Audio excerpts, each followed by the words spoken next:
Hello and welcome to ABT classes. ABT classes में आप सभी का स्वागत है। मैं आज आप लोगों के लिए क्लास 10th का साइंस का सैंपल पेपर लेके आ रहा हूँ, जिसमें कि अब तक जो हमने डिस्कस किया है पीवाईक्यू, जिसमें कि पीवाईक्यू वगैरह या फिर एमसीक्यू जो भी मैंने अपडेट किया है आप लोग को, उसमें सिर्फ मैंने एमसीक्यू दिया हुआ है। लेकिन ये जो सैंपल पेपर होगा, ये फुल लेंथ का टेस्ट है, मतलब फुल लेंथ का सैंपल पेपर है ये। मतलब कि मैं इसमें सारे के सारे क्वेश्चन 39 क्वेश्चन आते हैं, उन सभी क्वेश्चन के बारे में हम डिटेल्स में पढ़ेंगे। तो काफ़ी ये मज़ेदार वीडियो होने वाला है और आप लोग बने रहिएगा अंत तक और देखिएगा। पहले आप लोग एक काम ज़रूर कीजिएगा कि 20 जो एमसीक्यूज़ इसमें दिए गए हैं, उसमें से कितने एमसीक्यू आप लोगों के सही हो रहे हैं, ये सबसे पहले आपको चेक करना होगा। क्योंकि देखो यार, ये सबसे इम्पोर्टेंट है, क्योंकि एमसीक्यू आप लोग का गलत ना हो, इस चीज़ का आप लोग ध्यान रखें। क्योंकि आप लोग खुद से सेल्फ कोई सैंपल पर उठाएँ और देखें कि 20 में से कितने क्वेश्चन आप लोगों के सही हो रहे हैं। क्योंकि अगर एमसीक्यू में क्वेश्चन गलत होते हैं तो ये काफ़ी ज़्यादा मार्क्स लूज़ होने लगता है, ठीक है ना? अगर ऐसे तो आप लोग 2 नंबर के क्वेश्चन कुछ लिखते हो, थोड़ा बहुत तो आता ही रहता है अगर पढ़ा-लिखा बच्चा है तो, ठीक है ना? लेकिन अगर इसमें से अगर गलत हो गया तो सीधे गलत होगा, इसमें कुछ भी 0.25, 0.5 कुछ नहीं मिलने वाला, ठीक है ना? तो इस चीज़ का ध्यान रखना है आप लोग को। तो चलते हैं हम लोग अपने क्वेश्चन की ओर और देखते हैं स्टार्ट होता है। पता है आप लोग को 39 क्वेश्चन होते हैं इसमें और सेक्शन है में एमसीक्यू देखते हैं। तो आज हम लोग पूरे क्वेश्चन को देखेंगे और बने रहिएगा वीडियो के साथ और थोड़ा सपोर्ट कीजिएगा। चलते हैं आगे क्वेश्चन। ओके, पहला क्वेश्चन है, zinc pieces were place in each of the four test tube containing different salt solution as shown below. यहाँ पर दिखाया गया है कि एक टेस्ट ट्यूब है, ठीक है, जिसमें कि जिंक का पीस रखा हुआ है ना? अब कह रहा है इन चारों में से किसमें किसमें कलर चेंज होगा, ठीक है ना? कह रहा है कि zinc pieces were place in each of the following test है, different sources given below, a colour change would be observe. किसमें आप लोगों को कलर ऑब्जर्व होगा कि चेंज हो रहा है, ठीक है? आप लोग देख सकते हो, एक में है एल्युमिनियम सल्फेट है, इसमें है जिंक सल्फेट है और जिंक इधर है नीचे में, इसमें भी जिंक नीचे है, इसमें आयरन है और इसमें क्या कॉपर है। तो किसमें से किसमें होगा चेंज इन कलर, आप लोग को ये बताना है। तो देखो, अगर चेंज इन कलर की बात करें तो ऑप्शन नंबर थर्ड में, जिसमें थर्ड में क्या है, आयरन सल्फेट है, मतलब कि Fe है, FeSO4, ठीक है, आयरन सल्फेट है और प्लस इसके साथ क्या है, जिंक है। आप लोग पता है कि जब भी जिंक और FeSO4 का रिएक्शन होता है तो क्या बनेगा, ZnSO4 बनेगा। क्या बनेगा, ZnSO4 बनेगा और प्लस Fe बनेगा। ये बनता है कि नहीं बनता है, आप लोग पता होगा, बनता है ये चीज़ें। तो इसकी इसमें तो कलर चेंज होने वाला है, इसमें थर्ड वाले में कलर चेंज होगा और वही काम होगा फोर्थ वाले में भी। ऐसा क्यों होता है, क्योंकि जिंक जो है ज़्यादा रिएक्टिव है आयरन से भी, और कौन है, एक कॉपर है, ठीक है ना? तो कॉपर और आयरन दोनों से ज़्यादा ही रिएक्टिव कौन है, जिंक है। इस वजह से दोनों में ही क्या होगा, कलर चेंज होगा और दोनों में ही रिएक्शन होगा, ठीक है? अच्छा, मेरे को एक बात बताओ कि 1 मिनट, बताना कि जो सॉरी, FeSO4 जो है, FeSO4 इसका कलर कैसा होता है? क्योंकि यहाँ पे लिखा हुआ है ना आयरन सल्फेट, ये FeSO4 है। तो FeSO4 कलर कैसा होगा? तो मैं बताता हूँ, यहाँ पे कैसा कलर होता है, याद रखना, पेल ग्रीन होता है। कैसा होता है, ग्रीन होता है, पेल ग्रीन होता है, ठीक है? इसका कलर, FeSO4 का कलर ऐसा होता है, ठीक है? जब ZnSO4 बनेगा, है बनेगा ना, ZnSO4 FeSO4 प्लस Zn, तो जब ZnSO4 बनेगा, ZnSO4 जब बनेगा तो ZnSO4 कलर कैसा होगा, कलरलेस। कैसा होता है इसका कलर, कलरलेस होता है।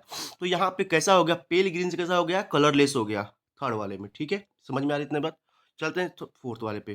फोर्थ वाला क्या कह रहा है यहाँ पे, कॉपर सल्फेट है और क्या है, जिंक है। तो Zn प्लस CuSO4, तो CuSO4 कलर कैसा होता है, CuSO4 कलर कैसा होता है बताओ, कैसा होता है, ब्लू। कैसा होता है, ब्लू। ब्लू कलर है किसका, CuSO4 का। अब ये क्या चेंज करेगा, कन्वर्ट होगा किसमें, ZnSO4 में। ZnSO4 कैसा है, कलरलेस, अभी मैंने बताया, ठीक है ना?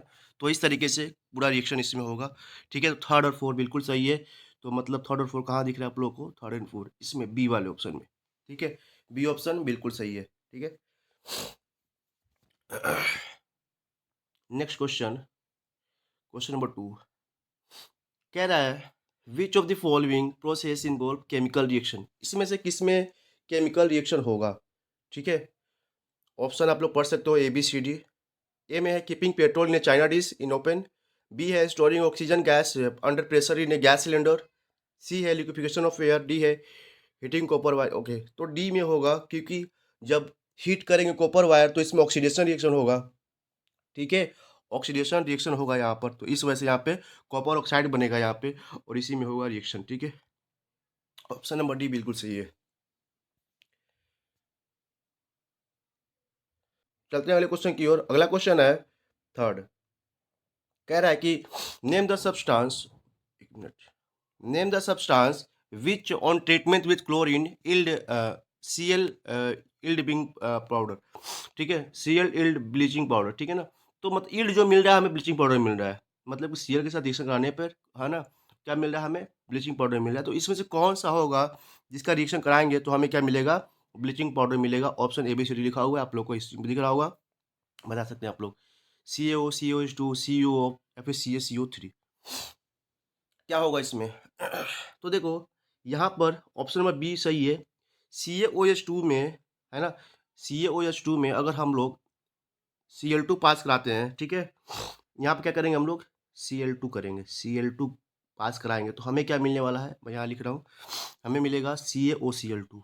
CaOCl2, थोड़ा सा मैनेज करना भाई, क्योंकि थोड़ा सा मेरे पास हाथ से मैं लिख पा रहा हूँ। ठीक है ना, CaOCl2, ठीक है, और प्लस क्या होगा, H2O, प्लस क्या बनेगा यहाँ पे, H2O, तो ये बनेगा।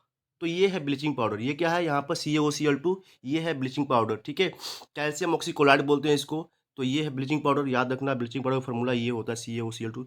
कभी कभी पूछ भी लेता है एग्जाम में। ठीक है, तो ये रिएक्शन बनेगा, ऑप्शन नंबर बी बिल्कुल सही है। मैं आज यहाँ पर आप अच्छी तरीके से एक्सप्लेन करते हुए चल रहा हूँ, थोड़ा समय लगेगा, ओके, बट पूरा एक्सप्लेनेशन होगा यहाँ पे। क्वेश्चन नंबर 4 है, करें which of the following gas is used in welding and cutting metals. किसका हम लोग यूज करते हैं वेल्डिंग और कटिंग करने में मेटल को। ठीक है, ABCD लिखा हुआ है, आप देख सकते हो। ए में ऑल ऑफ दीज है, बी में एथाइन है, सी में एथीन है, इथेन है, और डी में एथीन है। तो किसका यूज होगा यहाँ पे, तो इसका, इसमें यूज होगा एथाइन का। एथाइन का फॉर्मूला क्या होता है, C2H2। क्या होता है फॉर्मूला, C2H2, CnH2n-2, है ना, ये जनरल फॉर्मूला है इसका। Question number 5,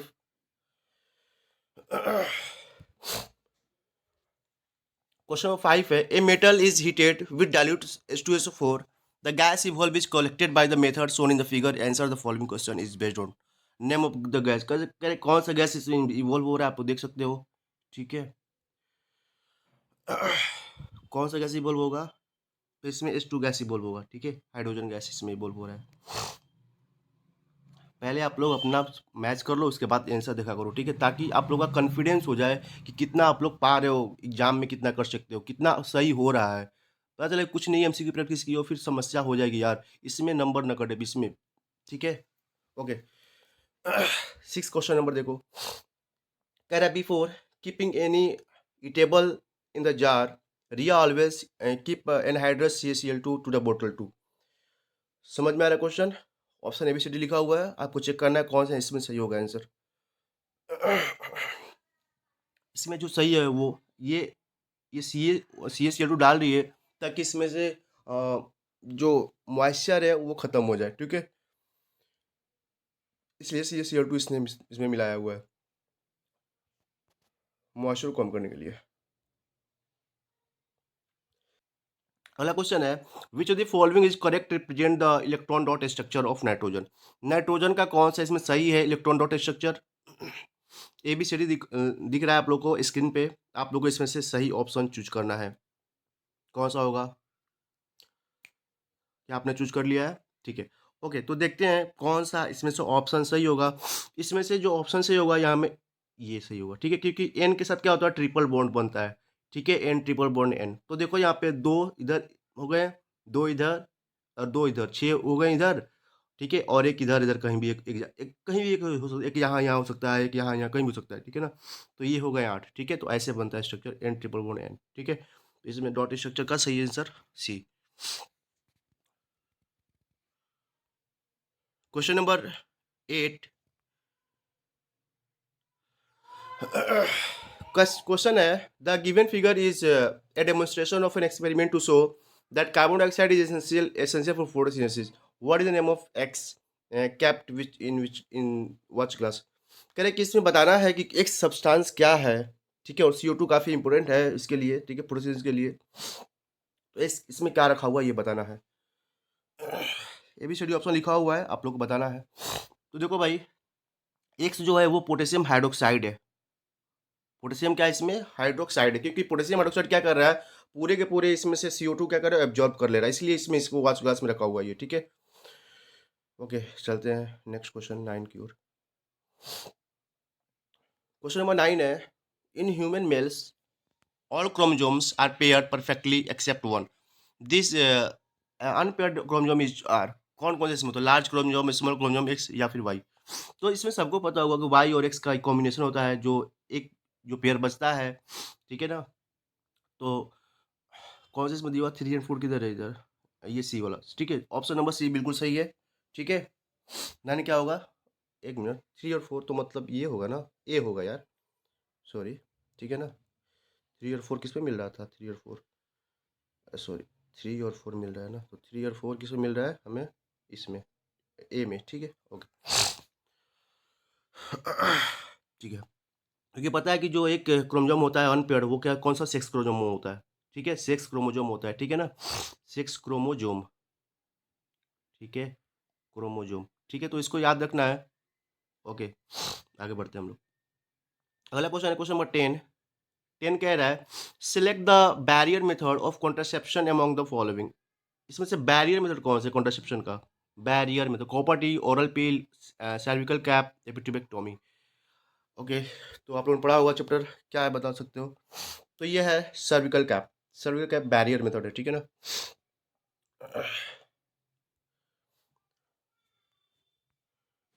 alternative forms of gene are called.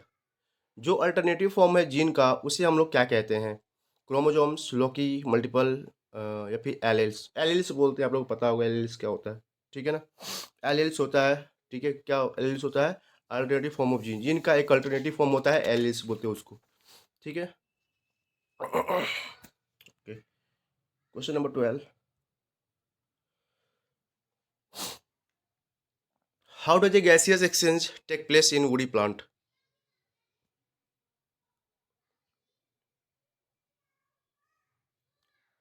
Okay, तो how does gaseous exchange take place in woody plant? तो epidermal, stem hair, lenticels, root hair. तो इसमें से सही आंसर जो होगा लेंटिकल्स होता है, ठीक है, 12 का सी, ठीक है। ओके, समझ में आ रहा है ताकि यहाँ पे, क्योंकि यहाँ पे बहुत सारे इंटरसेलुलर स्पेस होते हैं, है ना, वुड के जो बार्क होते हैं उसमें, ठीक है ना, इस वजह से। 13 का देख सकते हो आप लोग, अगर आपको ये 13 क्वेश्चन नंबर, इसका आंसर 36.36, ठीक है। 14, 14 क्या है, in a house 60 watt electric bulb are lighted for 4 hour and 300 watt bulb for 5 hour every day, energy consume. Correct, 30 दिन में कितना एनर्जी कंज्यूम होगा? किस में ज़्यादा होगा पूछा है ना, एनर्जी कंज्यूम इन 30 डे, और 30 दिन में कितना होगा एनर्जी कंज्यूम, ये पूछ रहा है क्वेश्चन। ठीक है, चलो, तो फॉर्मूला पता है ना आप लोगों को, इज इक्वल टू क्या होता है? PT। इज इक्वल टू क्या होता है, यहाँ पर थोड़ा सा मुश्किल हो रहा है मुझे लिखने में। Is equal to P into T, ठीक है, P इंटू टी होता है।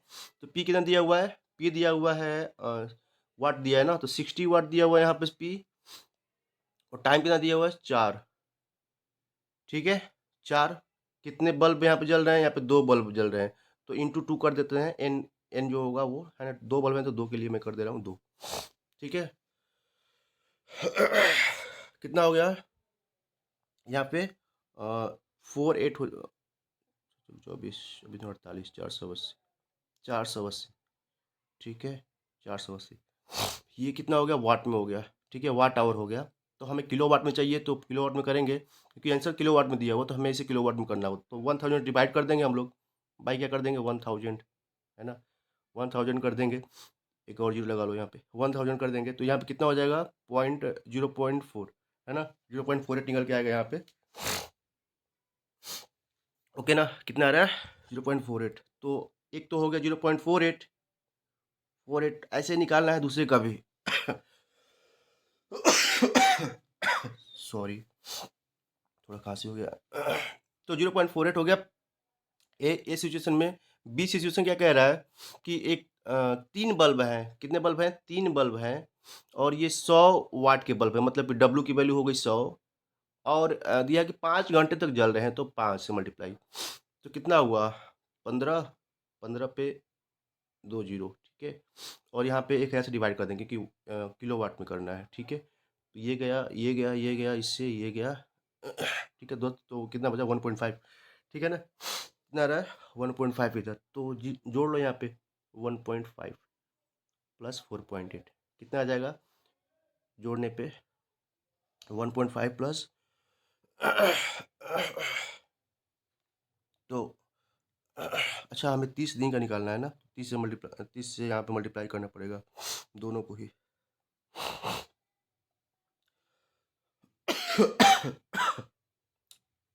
मैं इसे कर ले रहा हूँ कॉपी पे।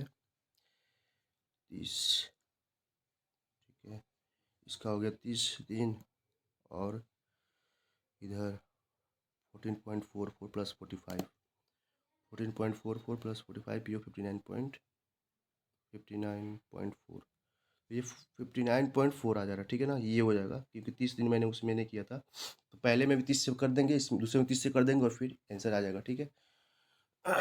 तो इस तरीके से आंसर तक हमें पहुंचना है, ठीक है।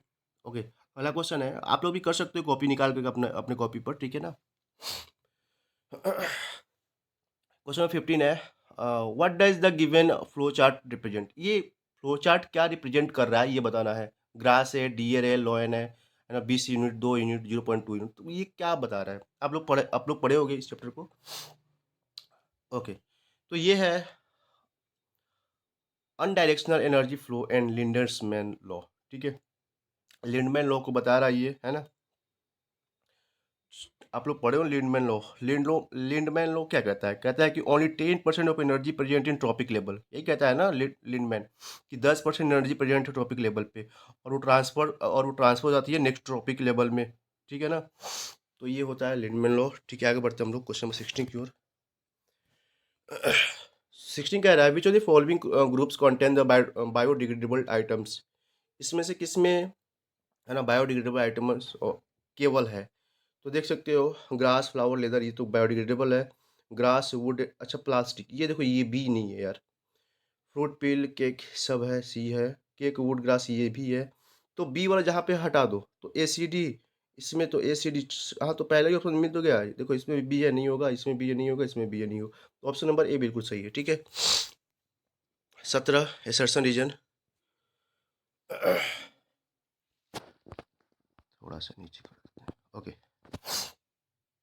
Correct, to dilute sulphuric acid is added to water and not water to acid. Correct, dilute sulphuric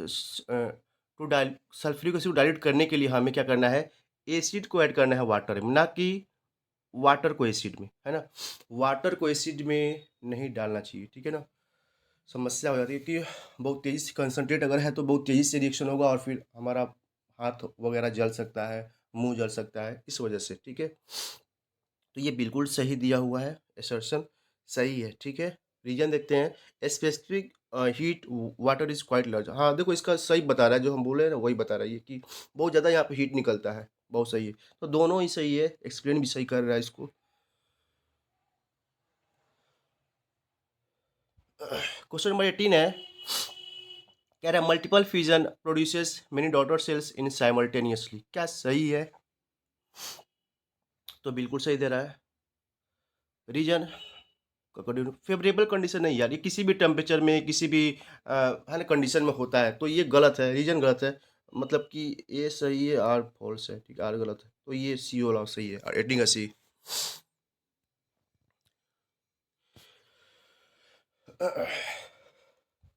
question 19 है, कि when a charge particle moves perpendicular to magnetic field, its kinetic energy and momentum gets affected। इसका kinetic energy और जो momentum में दोनों effect होगा, तो क्या सही है? बिल्कुल गलत है, सही बिल्कुल नहीं है। रीजन कह रहा है force does not change velocity of charge particle. Force does, हाँ, फोर्स चेंज नहीं करता है चार्ज पार्टिकल की वेलोसिटी, ठीक है। तो क्या ये सही है? बताना है। इसका रीजन के बारे में बता रहा है, ठीक है। तो ये सही है और ये गलत है, ठीक है ना। तो A is false but R is true, तो A is false but R is true, option number, ठीक है, डी। चलते हैं ऑप्शन नंबर क्वेश्चन नंबर 20 पे। 20 क्या कह रहा है, देखो। ट्रॉपिक लेबर are formed by only plants. तो क्या ट्रॉपिक लेबर केवल प्लांट में ही होते हैं? तो बिल्कुल नहीं, केवल प्लांट में नहीं होते, ओनली दिया, इसलिए इस वजह से ये स्टेटमेंट गलत है, ओनली नहीं होगा, ठीक है। तो अब पहला तो हमें गलत मिल गया कि ये गलत है। अच्छा, तो हम लोग अपने आप ही आंसर पहुंच जाएंगे कि ए क्या है, फॉल्स है। तो ए फॉल्स किस में आता है, डी वाले में, बस ऑप्शन नंबर डी टिक कर लो, ठीक है। हमें पूरा आ रहा है कि नहीं आ रहा उससे मतलब नहीं है, हम अपने आंसर तक पहुंच पा रहे हैं नहीं, ये हमारा मोटो होना चाहिए, ठीक है। हमें करेक्ट आंसर तक पहुंचना है any how. Okay, question number next है 21। अब हम लोग सेक्शन बी में आ रहे हैं। Unsaturated hydrocarbon contain multiple bond between C atom and so addition reaction. Give the test to distinguish ethane and ethene. ठीक है, क्वेश्चन कोशिश पढ़ना है। कह रहे कि अनसैचुरेटेड हाइड्रोकार्बन जो होता है, ठीक है ना, पता है सैचुरेटेड अनसैचुरेटेड दो प्रकार के हाइड्रोकार्बन होते हैं। सैचुरेटेड में क्या होता है, सिंगल बॉन्ड होता है, अनसैचुरेटेड में डबल बॉन्ड और ट्रिपल बॉन्ड होते हैं, ठीक है। तो उसके बारे में कह रहे हैं give the test to distinguish ethane from ethene. तो मैं आप लोगों के लिए डायरेक्ट आंसर तक लेके चल रहा हूँ, और आप लोग अच्छे से आंसर को पढ़ना है, वीडियो को पॉज कर देना है, आंसर को अच्छे से पढ़ लेना है, उसके बाद आगे बढ़ना है, ठीक है। अगर आप लोगों को खुद से आ रहा है तो आप लोग अपने कॉपी पर लिख सकते हो इस चीज़ को, ठीक है। ओके, क्योंकि मेरे पास कोई बोर्ड नहीं है ताकि कि मैं वहाँ पे अच्छे से लिख करके दिखाऊँ, ठीक है। तो सॉरी फॉर दैट, बट मैं आप लोगों को इसका आंसर प्रोवाइड कर रहा हूँ, ठीक है। ओके, सीधा आंसर। ओके, आंसर है यहाँ पे देख सकते हो। कह रहे कि ethane ethene is unsaturated hydrocarbon as it contain double covalent bond between two carbon atom. Presence of unsaturation of double covalent bond and distinguished with the help of bromine in CCl4। और इसका colour जो होता है कैसा होता है, orange colour होता है, which shows colour change addition to ethene solution. The orange colour disappear because of formation of the colourless, है ना। यहाँ पर इसका लिखा हुआ इक्वेशन आप लोग देख सकते हो यहाँ पे, ठीक है। रिएक्शन है इसका CH2 double bond CH2 plus Br2 CH2 Br CH2 Br। तो इसका पूरा का पूरा आंसर लिखना है, यहाँ से यहाँ तक अगर आप लिखते हो तो आपको 2 नंबर मिलते हैं, ठीक है। चलते हैं क्वेश्चन नंबर नेक्स्ट की ओर। क्वेश्चन नंबर नेक्स्ट क्या है देखते हैं।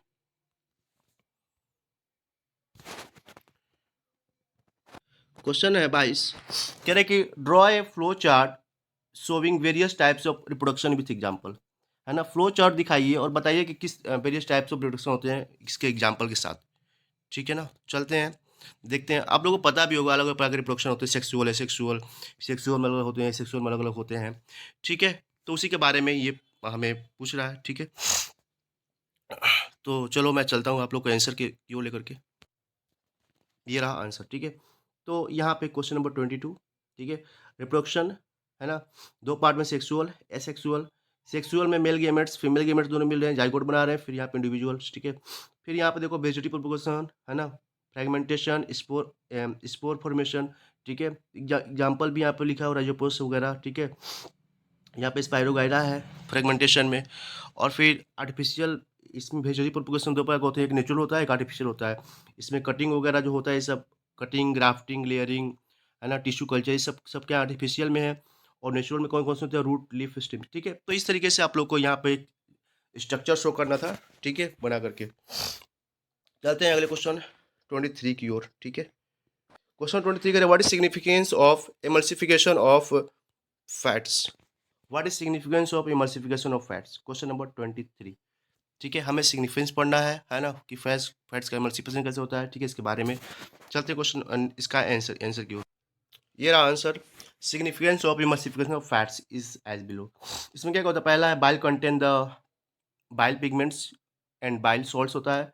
Bile salt help in break down of oils droplet into small globules, है ना, फॉर्मिंग अ मिल्की एमल्शन, है ना। This process is called emulsification, इसको एमल्सिफिकेशन भी कहते हैं हम लोग। This process this process facilitate further digestion of fats, है ना। स्टेप्सिन इज ए पैनक्रियाटिक जो lipase which act on the already emulsified fats and convert into fatty acid and glycerol, ठीक है, this at the AG digestion of food. इस तरीके से एजी digestion होता है फूड का। तो ये रहा, आप लोगों को अगर पूरा लिखते हो तो आपको फुल मार्क्स मिल सकते हैं, ठीक है। क्वेश्चन नंबर 24 की ओर चलते हैं अब।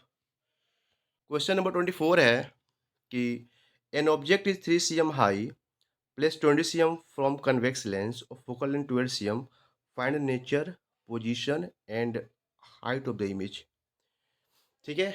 इतनी चीज़ें बतानी है आप लोगों को क्वेश्चन नंबर 24 में। अच्छे से क्वेश्चन देख लेना है। यहाँ पे क्या क्या दिया हुआ है, 3 cm है, ठीक है, हाइट है एंड 20 cm दूरी पे रखा हुआ है, फोकल लेंथ 12 है, ठीक है। तो यू की वैल्यू क्या हो जाएगी, -20 हो जाएगी, ठीक है। एफ की वैल्यू क्या हो जाएगी, एफ की वैल्यू क्या हो जाएगी, +12 हो जाएगी ना, क्योंकि ये पॉजिटिव होगा। हाइट क्या होगा भाई, हाइट 3 cm, ठीक है। हमें क्या निकालना है यहाँ पे, भी निकालना है और एच डैश निकालना है, ठीक है, हाइट ऑफ इमेज निकालना है, ठीक है। कंफर्म हो गया, चलते हैं आंसर देखते हैं अब इसका।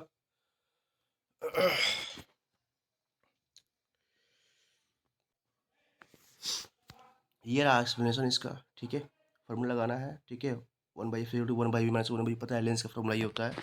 बस फार्मूले वैल्यू पुट कर देनी है और डायरेक्ट आंसर आ जाएगा। वी निकल जाएगा यहाँ पे, वी की वैल्यू 30 cm आएगी, तो सिंस वी क्या आ रहा है, पॉजिटिव आ रहा है, ठीक है ना, तो image located on the other side of the lens, ठीक है, ये हो जाएगा। एम निकालना है, एम की वैल्यू पता है कि अगर मिरर होता तो -v/u होता, मिरर होता तब, लेकिन ये लेंस है तो क्या होगा, ठीक है, v/u होगा। अगर ये लेंस है तो क्या होगा यहाँ पे, एम इक्वल टू, अरे यार, v/u होगा, ठीक है, v/u हो जाएगा। तो ये फार्मूला बस लगा देना है, आंसर आ जाएगा। कुछ ज़्यादा टफ नहीं था, बहुत ईजी से क्वेश्चन था ये, ठीक है। ओके, चलते हैं नेक्स्ट क्वेश्चन की ओर। क्वेश्चन नंबर 25 है, कह रहा है कि we do not clean pond और lake but aquarium need to be clean regularly, है ना। हम लोग क्लीन नहीं करते हैं पोंड वगैरह हो, लेक वगैरह को, लेकिन एक्वेरियम को हमें हमेशा क्लीन करना पड़ता है। बहुत ईजी सा क्वेश्चन है, क्योंकि एक्वेरियम जो है एक आर्टिफिशियल है ना। यहाँ पे कंप्लीट इकोसिस्टम नहीं होता है, यहाँ पे इनकम्प्लीट इकोसिस्टम होता है ना। लेकिन वही हम लोग बात करें पोंड की, लेक की, तो ये नेचुरल होते हैं, ठीक है। यहाँ पर सेल्फ सस्टेनिंग और कंप्लीट इकोसिस्टम होता है, ठीक है ना।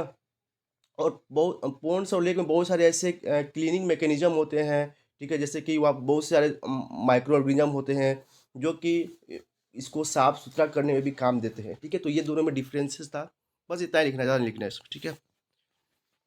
ठीक है, अब क्वेश्चन नंबर 25 का आंसर मैंने दे दिया जनरली, ठीक है।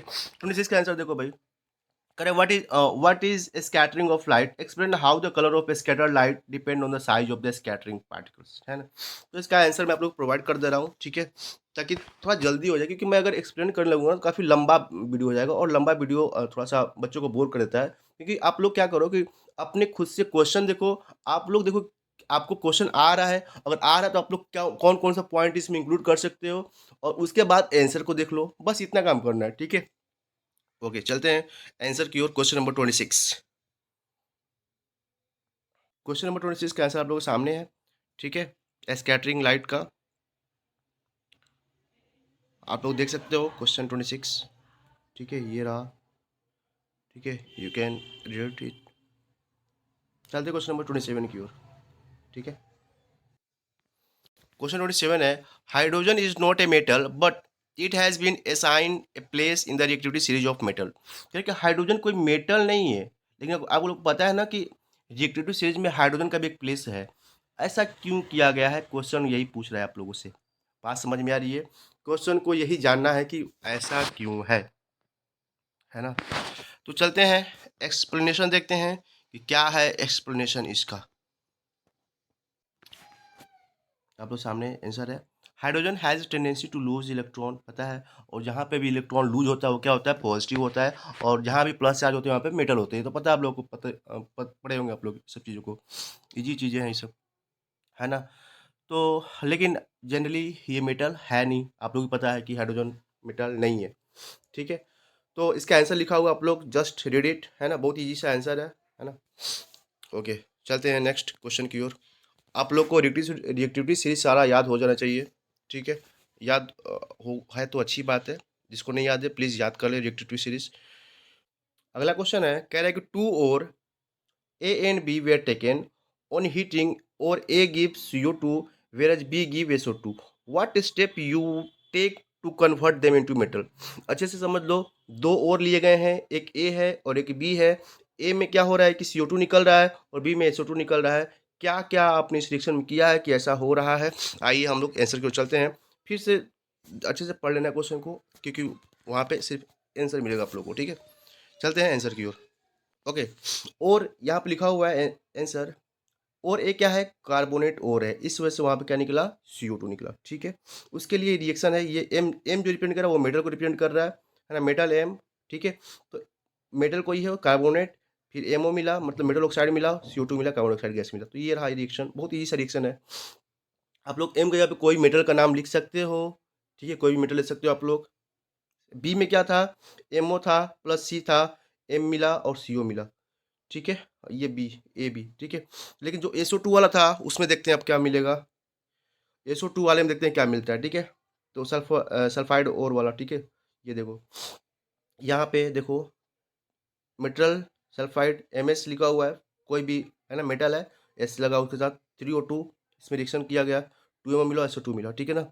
तो देखो, सल्फाइड और heated strongly in the presence of excess of air to produce metal oxide, इसे ही रोस्टिंग बोलती है। ये दोनों जरूर याद रखना, ये दोनों का जो है ना, ये हमेशा एग्जाम में आता है कि what is difference between calcination and roasting. बहुत ही इंपॉर्टेंट क्वेश्चन है ये, प्लीज इसको रीड कर लेना अच्छे से, इसका रिएक्शन भी याद कर लो आप लोग प्लीज, ठीक है, क्योंकि ये एग्जाम में पूछे जाते हैं बहुत ही, है ना, फ्रिक्वेंटली, ठीक है। चलते हैं क्वेश्चन नंबर 29 की ओर। क्वेश्चन नंबर 29 है, कह रहा है कि study the given below and answer the following, है ना। इसके आंसर को बताना है आपको। यहाँ से 1 2 3 4 5 6 7 8 9 10 लिखा हुआ है। मैं इसका आंसर यहीं पे आप लोग को बता दे रहा हूँ, ठीक है, क्योंकि मुझे बैक न जाना पड़े, ठीक है। देखो, कह रहे हैं ना, यहाँ पे क्वेश्चन देखो, कह रहे कि यहाँ पे देखो, label the part number 1 to 10। 1 to 10 क्या क्या है, देखो, नंबर 1 है नेसल कैविटी, नंबर 2 है फेरिंग्स, नंबर 3 है लैरिंग्स, नंबर 4 है टैचिया, नंबर 5 है लंग्स, नंबर 6 है ब्रोंचस, ठीक है, नंबर 7 है ब्रोंचियोल्स, नंबर 8 है प्लूरा, नंबर 9 है डायफ्राम और नंबर 10 है नॉस्ट्रिल्स, ठीक है। नंबर 10 क्या है, नॉस्ट्रिल्स। ये सब का सब मैंने एक्सप्लेन किया, आप लोग फिर से एक बार पॉज करके वीडियो देख सकते हो, है ना, बैक करके सुन सकते हो, ठीक है। सेकेंड क्वेश्चन क्या कह रहा है, कह रहा है इसी में कि name all the parts in A sequence through which air from outside reaches the last part of, ठीक है। तो बाहर से अंदर तक जाने में कौन कौन से, पहले नॉस्ट्रिल आता है, nasal cavity, pharynx, larynx, trachea, bronchi, bronchioles और एल्वोलाई, ठीक है। एल्वोली उसके बाद आता है, ठीक है, ब्रोंचियोल्स के बाद एल्वोली, ठीक है। तो ये सब में सेकेंड का आंसर ये है, ठीक है, name all the parts in sequence, ये हो गया। अब थर्ड क्वेश्चन चलते हैं, थर्ड क्या है इसी में, 3 क्वेश्चन इसमें से देना है answer. What the structure and function unit of lung, करे कि स्ट्रक्चर और फंक्शन यूनिट क्या है लंग्स का। तो एल्वोली जो है structure and functional unit of lungs का, एल्वोली बोलते हैं उसको, ठीक है। यहीं पर क्या होता है, साइट, ये साइट है एक्सचेंज ऑफ गैस करने का, एक्सचेंज ऑफ गैस का, है ना, between blood capillary and lung के बीच में, ठीक है ना, एक्सचेंज ऑफ गैस यहीं पे होते हैं, है ना, ब्लड कैपिलरी और लंग के बीच में। इसी में आगे भी पूछ रहा है कुछ, करे कि what important role is played by them, क्या इंपॉर्टेंट रोल प्ले करता है। तो oxygen is taken in and carbon dioxide give out, यही इसका रोल है। ऑक्सीजन को इन करना और CO2 को आउट करना, यही इसका रोल है, ठीक है। चलते हैं आगे क्वेश्चन नंबर 13 की ओर, ठीक है। क्वेश्चन नंबर 30, क्वेश्चन नंबर 13 है, explain Mendel's observation when he cross the homozygous tall TT plant with the homozygous plant TT small TT plant followed by self cross। आइए देख लेते हैं इसका मेंडल क्या था। चलते हैं आंसर की ओर, ठीक है। पहले आप लोग अपना देख लो। तो ये रहा आंसर आप लोगों के सामने, क्वेश्चन नंबर 13, ठीक है। तो ये रेशियो देख सकते हो आप लोग, फेनोटाइप का 3:1 है और जीनोटाइप का 1:2:1। रेशियो याद रखना, ठीक है, फेनोटाइप और जीनोटाइप का कितना कितना होता है, ठीक है, F1 टाइप और F2 टाइप, ठीक है। तो आप लोग आराम से पढ़ो इसके, मैं चलता हूँ अगले क्वेश्चन की ओर, है ना। पॉज करके वीडियो को आराम से पढ़ लो, उसके बाद आप लोग आगे बढ़ो, ठीक है। चलते हैं मैं अगले क्वेश्चन की ओर। क्वेश्चन नंबर 31 है कि a student want to project the image of candle flame on a screen 80 cm in front of mirror by keeping candle flame at distance 20 metre from its pole, है ना, पोल से 20 metre की दूरी पर रखा हुआ है ना। आपको बताना which type of mirror should the student use, किस तरीके का स्टूडेंट को, है ना, मिरर यूज करना है। कह रहे कि student want to project the image of candle, है ना, उसे इमेज का कैंडल प्रोजेक्ट करना है ना। Flame on the screen 80 cm, है ना, 80 cm पे स्क्रीन लगा हुआ है in front of mirror, mirror के सामने एक स्क्रीन है। By keeping the candle flame at distance of 20 metre, और वो 20 मीटर की दूरी पर रख रहा है ना, अपने उसके पोल से। तो बताना है कि किस प्रकार पहले ये यूज कर रहा है mirror, which type of mirror suit the student use. तो ये काफ़ी ईजी सा क्वेश्चन है, ये कनकेव मिरर यूज करेगा। कैसे करेगा, कनकेव, ठीक है। इसका आंसर मैं यही दे दे रहा हूँ, ठीक है, ईजी सा क्वेश्चन है, ज़्यादा एक्सप्लेनेशन नहीं है, एक्सप्लेनेशन तो मैं आपको आंसर दिखाता है इसका। सेकेंड है find the magnitude magnificent of the image produce. कह रहा है कि एम की वैल्यू कितनी होगी। एम की वैल्यू पता है ना क्या होता है, माइनस वी बाई यू होता है। यहाँ पे यू की वैल्यू क्या होती है, -20 होगी यहाँ पे, ठीक है। और भी दिया हुआ, भी कितना दिया हुआ है, 80 दिया हुआ, 80, ठीक है, 80 दिया हुआ है ना भी, ठीक है। आपको निकालना है एम, एम निकालना माइनस वी बाई यू होता है, M is equal to minus V upon में यू। तो बस कर लो 80/4, 80/20, सॉरी 80 में क्या कर लोगे 20, तो आंसर आ जाएगा क्या, ठीक है। तो -4 आ रहा है आंसर ना, ठीक है, सॉरी ये कट जाएगा, माइनस बाई होता तो माइनस माइनस कट जाएगा, तो ये 4 आया आंसर, ठीक है ना। तो एम की वैल्यू क्या आ रही है 4, बस निकल गया दूसरा आंसर, ठीक है। थर्ड क्या कह रहा है, find distance between the object and its image, ठीक है, ऑब्जेक्ट और इमेज के बीच की दूरी। तो v माइनस यू कर लो, हो जाएगा, ठीक है। तो v माइनस यू, ठीक है, कर लो, ऑब्जेक्ट की दूरी मिल जाएगी आप लोग को। तो -80, ठीक है, और फिर माइनस कितना था उसका दूरी, -20 था ना, -20। देखो इसी वजह से मैं स्क्रीन पे नहीं लिखता हूँ, ताकि थोड़ा सा लिखने में दिक्कत होती है, ठीक है।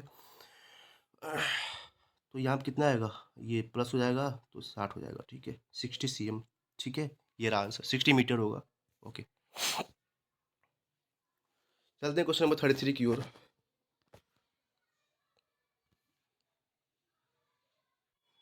क्वेश्चन नंबर 33 है कि study the following circuit and find, है ना, इस सर्किट को देखना, पता करना है। पहले तो इफेक्टिव रजिस्टेंस आर की वैल्यू निकालनी है, कितनी होगी। R1 R2 R3 R5 लिखा हुआ है ना। R1 की वैल्यू 5 ओम है, दिख रहा होगा यहाँ पे R1 है, ठीक है, ये रहा R1, और ये रहा R2, ये रहा R3, और ये रहा R4, ये रहा R5, ठीक है। R1 5 है, ठीक है, R2 10 है, R3 10 है, R4 4 है, ठीक है, R5, इसको मैं थोड़ा जूम कर दे रहा हूँ, एक मिनट, ओके, अब दिख रहा होगा शायद अच्छे से। R1 5 ओम है, R2 10 है, R3 भी 10 है, R4 4 है, और R4 6 है यार, ओके, R3 R4 R5, ठीक है। तो इफेक्टिव रेजिस्टेंस बताना है इसमें, ठीक है, कि इफेक्टिव रेजिस्टेंस क्या होगा, आर की टोटल वैल्यू कितनी होगी, ठीक है।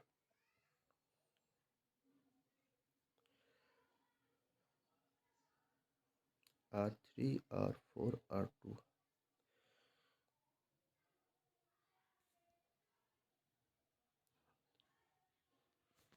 इसमें क्लियर नहीं हो पा रहा है कि इसका डायग्राम क्लियर नहीं हो पा रहा है। अगर आप लोग डायग्राम 1 2 3 R1 R2 क्लियर है तो आप लोग कर सकते हो क्वेश्चन को, ठीक है।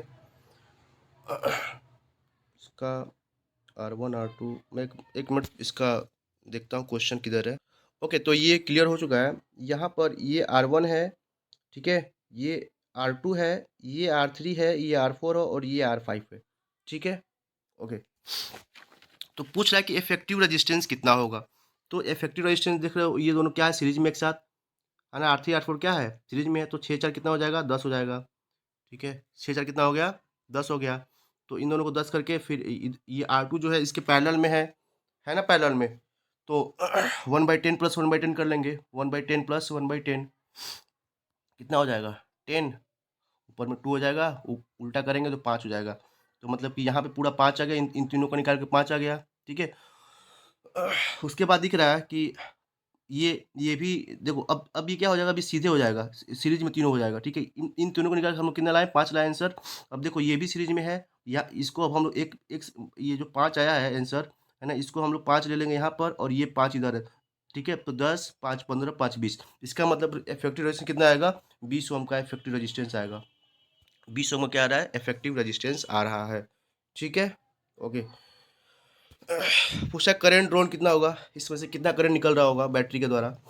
तो ये सा है ना कि कितना करंट निकल रहा होगा, तो V equal to I R लगा लो आप लोग, V equal to I R, ठीक है। फार्मूला V कितना है, V दिया हुआ है ना, V 20 दिया हुआ है, I कितना दिया हुआ है, I निकालना है, R अभी निकाले हम लोग, कितना 20 था ना, तो R अभी निकाला हमने 20, ठीक है। तो 20 निकाला हमने यार, ठीक है।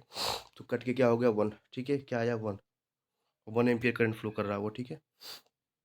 Potential difference equals 5 ohm resistor, 5 ohm resistor के क्रॉस में पोटेंशियल डिफरेंस कितना होगा, ठीक है। सेम फार्मूला अप्लाई करेंगे हम लोग, वही फार्मूले अप्लाई कर लो भाई, V equal to I R, है ना, V equal to I R, ठीक है। अब लेकिन कह रहा है क्या कि 5 ओम रजिस्टर, तो मतलब कि यहाँ पे 5 लिख देना है, ठीक है ना। यहाँ पे आर की जगह पे 5 लिखना है। आई कितना था हमारा, करंट कितना आया था हमारा, अच्छा 1 आया था ना, ठीक है। करंट 1 आ गया, भी निकाला था हमें, तो बस हो गया। V इक्वल टू मतलब 5 ही, ठीक है। तो इस तरीके से बहुत ईजी सा था। किसी को आंसर देगा, मैं आंसर दिखा दे रहा हूँ इसका। ये रहा आंसर इसका, ठीक है। आप लोग देख सकते हो स्क्रीन पर, ये रहा, ठीक है। ये पूरा इसका आंसर है, वैसे मैंने बता दिया है जो भी था इसका आंसर। काफ़ी से क्वेश्चन आ गया आप लोग सामने, बहुत ही आसान क्वेश्चन है। व्हाट इज मीथेन और draw it's electron structure, easy है कि नहीं है, बहुत ही आसान है भाई, है ना। Name the type of form, है ना, compound Y such compound are, ठीक है। तो चलते हैं आंसर की ओर, बहुत ईजी से क्वेश्चन है, आप सभी लोग कर सकते हो, मुझे ये ऐसा लग रहा है, ठीक है। ये रहा आंसर, ठीक है। आप लोग देख सकते हो, ये रहा स्ट्रक्चर मीथेन का, ठीक है। पहला क्वेश्चन, मीथेन क्या है, पुअर कंडक्टर है इलेक्ट्रिसिटी का, so as ion charged particles is formed in this compound. Methane has low melting point and boiling point to be covalent, ठीक है, बॉन्ड याद रखना ये है, ठीक है। ओके, चलते हैं अगले क्वेश्चन की ओर। क्वेश्चन नंबर 35 है, डिफ्रेंशिएट बिटवीन, अलग अलग डिफ्रेंशिएशन बताना है, पोलियन स्टाइल का, फिजन एमीबा का, फ्रेगमेंटेशन रेगेनेरेशन, बर्ड हाइड्रा का, वेजिटेटिव प्रोपगेशन का, ठीक है। मैं आपको इसका आंसर प्रोवाइड कर रहा हूँ, ठीक है, सभी का 35 का। ये रहा आंसर, पोलियन ट्यूब और स्टाइल का आंसर, है ना, दो दो सब में लिखा हुआ है, ठीक है। पार्ट ऑफ मेल गैमेट्स, है ना, यहाँ पर देखो, middle elongated part of the carpel female part, ठीक है। फिर ये फिजन एमीबा का है, फिजन प्लाज्मोडियम, ठीक है, फिजन का, ओके। उसके बाद नेक्स्ट है फ्रेगमेंटेशन का और रीजनरेशन का। नेक्स्ट है bud in hydra, bud in bryophyllum, vegetative propagation और स्पोर फॉर्मेशन। ये रहा सभी का आंसर आप लोगों के सामने, आप लोग आराम से इसको रीड कर सकते हैं वीडियो को पॉज करके। Fine focal length of spherical lens, spherical lens का, है ना, फोकल लेंथ को डिफाइन करना है। डाइवर्जेंट लेंस है focal length 30 cm, at what distance should it, है ना, 5 cm in front optical centre. ये क्वेश्चन आपको पढ़ना है, इसका आंसर देना है। उसके बाद draw a ray diagram to show the formation of image above situation, है ना, इस सिचुएशन में कैसा बनेगा इमेज, ये बताना है, ठीक है। क्वेश्चन आप लोग पढ़ सकते हो स्क्रीन पर आराम से, मैं इसका आंसर प्रोवाइड कर दे रहा हूँ आपको।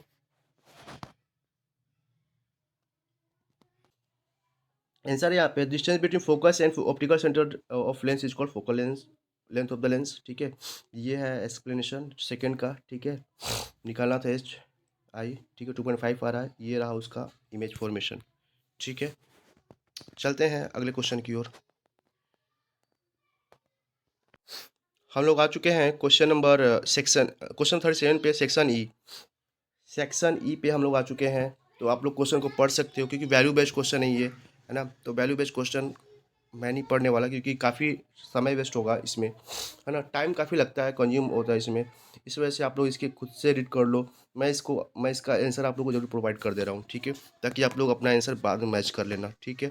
37 है ये, और 38 भी मैं दिखा दे रहा हूँ क्वेश्चन, और 39, क्योंकि लास्ट ये 3 क्वेश्चन बचे हुए हैं, है ना। ये रहा 38 क्वेश्चन, ठीक है। और फिर ये रहा 39 क्वेश्चन, आप लोग प्लीज़ करना ज़रूर, ठीक है, क्योंकि इसमें काफ़ी आसानी से क्वेश्चन का आंसर मिल जाता है, ठीक है, और आपको नंबर अच्छे खासे आ जाते हैं। ओके, तो ये रहा आप लोग का आंसर एक्सप्लेनेशन, ठीक है। आप लोग कुछ अच्छे से रीड करो क्वेश्चन को, आंसर क्या है और क्वेश्चन क्या था, ठीक है, उसके अकॉर्डिंग। तो ठीक है, ये रहा 37 का आंसर और ये रहा 38 का आंसर, 38 सॉरी 38 का आंसर ये रहा, ठीक है, 38 एंड नाउ, ठीक है, 39 का आंसर ये है, ठीक है, 39 का आंसर ये रहा, ठीक है। समझ में आ रहा है क्वेश्चन? ओके, तो ये सारे के सारे आंसर थे। मैंने पूरा एक सैम्पल पेपर कवर कर दिया और बहुत से बच्चों मैंने करता नहीं क्योंकि मुझे सिर्फ एमसीक्यू यहाँ पे करना था। बट बहुत से बच्चों का मैसेज आया कि सर पूरा सैंपल पेपर डालिए, तो मैंने आप लोग के लिए सारे सैंपल पेपर डाले हैं, ठीक है, पूरा फुल लेंथ ये है सैंपल पेपर। तो आप लोग अपना देख सकते हो स्कोर कैसा है, स्कोर है कैसा परफॉर्मेंस है, और प्लीज़ वीडियो को थोड़ा सपोर्ट कर दीजिएगा आप, ठीक है। थैंक्स फॉर लिसनिंग, जय हिंद।